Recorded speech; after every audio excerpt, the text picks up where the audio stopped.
Reel camera photo camera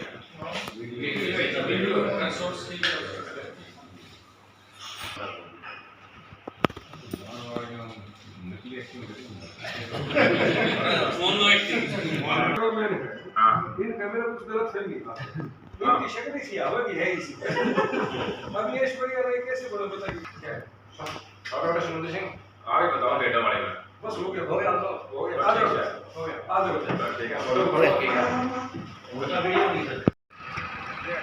चलो भाई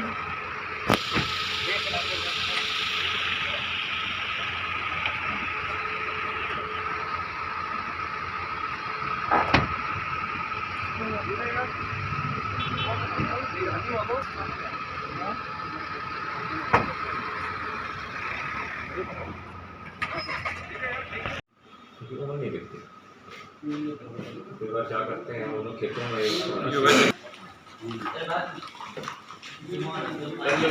मैं doctor Virender Singh Laura, director general animal husbandry Haryana. तो हमारे जो मंत्री जी हैं जयप्रकाश दलाल जी, तो उनके ये जो एरिया है लोहारू का भिवानी का, इसमें भेड़ काफ़ी हैं और हरियाणा में तकरीबन 2,88,000 भेड़ हैं।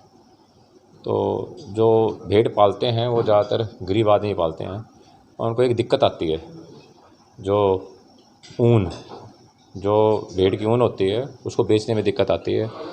और कई बार क्या होता है, उनको वो भेड़, उनकी ऊन नहीं बिकती तो वो खेतों में उसको काट के फेंक देते हैं, या फिर बिचौलिए जो होते हैं उनको बहुत सस्ते रेट पे 2 या 3 रुपये किलो पे लेते हैं। तो हमारे जो वूल ग्रेडिंग सेंटर है, एक हिसार में है और एक लोहारू में है। तो आज हम ये आए थे यहाँ मीटिंग लेने कि हम सब वेटरनरी सर्जन को सेंसिटाइज़ करें कि जितने भी उनके एरिया में भेड़ पालने वाले हैं उनको ये कहें कि वो ऊन हमें दें, उसको वेस्ट ना दें या बिचौलियों में दें, बिचौलियों में ना दें, वो लुटे नहीं। और वो रूट बनाने के बाद हम जैसे ही एक रूट पे 5 क्विंटल या इतने का हिसाब किताब हो जाए, अब इतनी भेड़ है तो हम उनको ख़रीद लेंगे।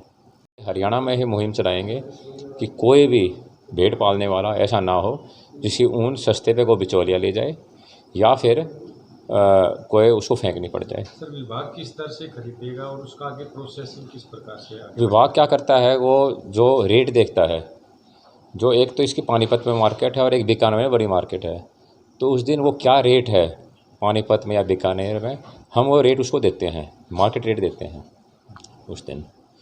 और उसके बाद वो ख़रीद कर, ये सारी ऊन जो ख़रीद कर हम अपने जो गोदाम होते हैं वहाँ ले जाते हैं, उसको अलग अलग करते हैं और जब साल में 2 या 3 बार उसको फिर हम ऑक्शन कर देते हैं उस ऊन मतलब को। डायरेक्ट जो फ़ायदा होगा किसान को जो है विभाग पहुंचाएगा, क्योंकि अब तक तो कोई अब किसान को ये फ़ायदा हो गया कि उसे जो बिचौलियों से लुटना नहीं पड़ रहा है, जो बिचौलिए बहुत कम रेट पे लेते थे उससे हम उसको बचाएंगे। और दूसरा ये है कि उसका क्या बोलते हैं, उसको एक प्रोत्साहन मिल गया। कितना बेनिफिट सर एक 100 भेड़ पालने? 2 भेड़ पालने वाले को ये लगा लो साल में उसको 5-7 हज़ार रुपये का फ़ायदा हो जाएगा, अतिरिक्त फायदा आखिर हो जाएगा साल में। तो अगर ये मान लो ऐसे हमारे 1000 फार्मर हैं तो उस पर 1000 को 7,000 से गुना कर दो, तो इतना तो जितने भी हमारे फार्मर्स होंगे पैसे की कोई कमी नहीं है, जितने की हम ऊन मिलेगी हम सबको पैसा देंगे। सर, आमतौर पर मार्केट रेट क्या? ये जो एवरेज जो मार्केट रेट है जो इस समय चल रहा है, जिस समय जो हम खरीद रहे हैं वो तकरीबन 20 रुपये किलो हम खरीद रहे हैं। तो सर, क्या भविष्य में डिपार्टमेंट की कोई खुद की प्रोसेसिंग यूनिट लगाने की भी है? उस दिशा में कैसे है? ये इस दिशा में हम थोड़ा इस पर रिसर्च कर रहे हैं कि जो ऊन खरीदते हैं उसमें भी हम एंटरप्रेन्योर्स या प्राइवेट गवर्नमेंट जो पार्टनरशिप है उसमें हम कुछ देखें। अगर कोई स्कीम लाता है ऐसा है कि जो ऊन खरीदते हैं उसका आगे कॉर्पोरेट से कोई ऐसी चीज़ बना सकें जो आगे हम बेच सकें या और रोज़गार मिल सकें, या इंडस्ट्री डिपार्टमेंट के साथ भी उनके पास कोई ऐसी स्कीम हो तो आगे हम इसका भी सोच सकते हैं। या कोई मुख्यमंत्री अंत्योदय जो प्रोग्राम है हमारा, कोई ऐसी स्कीम बना के उसमें भी कोई छोटा एंटरप्रेन्योर या छोटा जो बिजनेसमैन उसको हम इसमें इन्वॉल्व कर सकें। तो इसमें हम जो मंत्री जी ने जो ये चाहा है कि ऊन की तरफ भी ध्यान दिया जाए, इसलिए इसके अंदर आगे हम रिसर्च करेंगे, दूसरे स्टेट्स में देखें क्या हो रहा है, जो और स्टेट्स हैं जैसे राजस्थान है उनको भी देखें में, तो विदेश में ऐसी कोई चीज़ हो जो इस ऊन का यूज़ होता हो, या हम जो ऊन खरीद रहे हैं उसको और ज़्यादा उसको सेपरेट करके हम बेच सकें, या कोई और मशीन आती हो जो उसको थोड़ा और प्रोसेस कर दे और ज़्यादा महंगी बिके, तो इस पर हम रिसर्च करेंगे और इसी प्लानिंग के लिए हम हो सकता है दूसरे स्टेट में या दूसरे जो सेंट्रल गवर्नमेंट को ऐसी स्कीम है उसकी भी रिसर्च करेंगे, उसका अध्ययन करेंगे। हाँ, हरियाणा काफ़ी इसके अंदर क्या बोलते हैं चौकन्ना है कि जो गरीब जो किसान है, भेड़ पालने वाला या जो बकरी पालने वाला, उसका फ़ायदा हो, और ये पॉलिसी मैटर है। तो इसके अंदर हम ये भी कर सकते हैं जैसे कि मिनिमम MSP होता है, मिनिमम प्राइस होता है, तो ये गवर्नमेंट की पॉलिसी होती है, तो हम ये इस पर विचार कर सकते हैं कि हम ये कह दें भी ऊन इससे कम रेट पे किसी की नहीं बिकेगी, इससे कम रेट पे बिकेगी तो हमें बताओ, हम क्या बोलते हैं जो डिफरेंस हम देंगे। तो एक पॉलिसी मैटर है जो सरकार से हम डिस्कस करके ही कर सकते हैं। तो अगर हम MSP कर देते हैं तो हरियाणा पहला राज्य होगा जिसने ऊन के लिए MSP किया है। हम इंश्योर कि उसको MSP मिले, वो लुटे नहीं।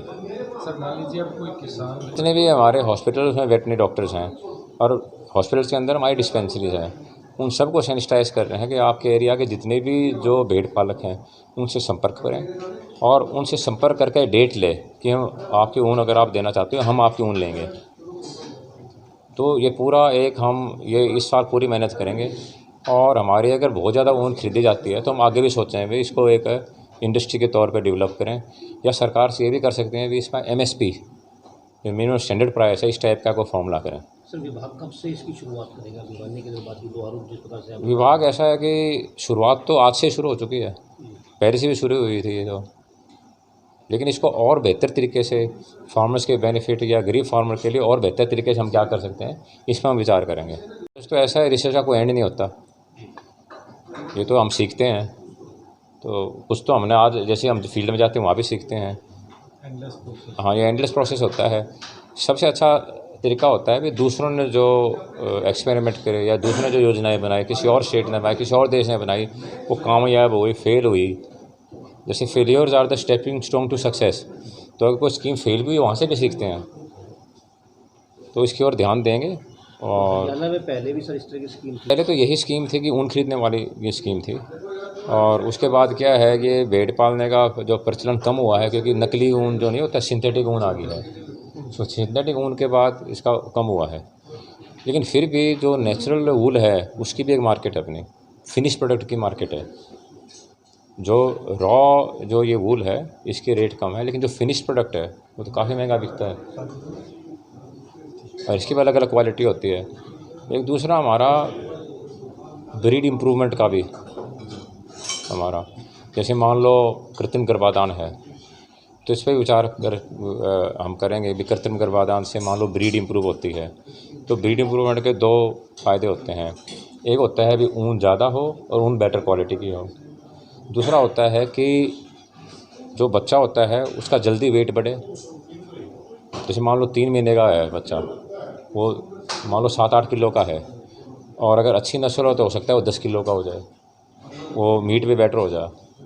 तो कृत्रिम गर्भाधान की तरफ भी हम करेंगे भी किसी स्टेट में अंदर या कोई ऐसा सेंटर हो जो कृत्रिम गर्भाधान से ब्रीड इम्प्रूवमेंट हो रही हो, उसकी ओर भी ध्यान देंगे फार्मर के लिए। तो उसमें फिर हमारे जितने कुछ सेंटर्स हैं पायलट प्रोजेक्ट चला के कृत्रिम गर्भाधान से वे कितने सक्सेस है कितना नहीं है, तो इस पर ध्यान देंगे। और हरियाणा जो गरीब किसान का पशु माना जाता है, गरीब की गाय मानी जाती है या भेड़ या बकरी, उस पर हम ध्यान देंगे।